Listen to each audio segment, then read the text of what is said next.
আজকে ওসমান হাদিকে হত্যা করেছে ভারত। আজকে ওসমান হাদিকে ভারত হত্যা করেছে। ভারত ভেবেছে ওসমান হাদিকে হত্যা করলে তার আধিপত্যতা এখানে বিস্তার করতে পারবে। আমি ভারতকে বলবো, তুমি ওসমান হাদিকে হত্যা করো নাই, তুমি নিজে হত্যা হয়েছ।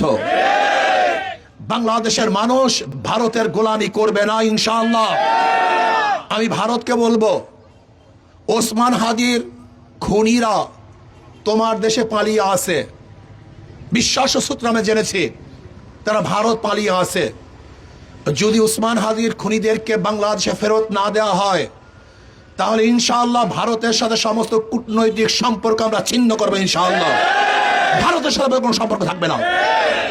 আমাদের শত্রু, আমাদের দুশ্মন, আমাদের খুনিদের আশ্রয় প্রশ্রয় স্থল হলো ভারত।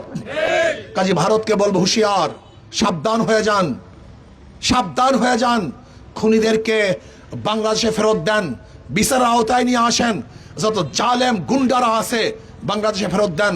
যদি ফেরত না দেন, তাহলে বাংলাদেশের মানুষ এমন গর্জন দিবে, আপনাকে ফেরত দিতে বাধ্য করবে ইনশাআল্লাহ।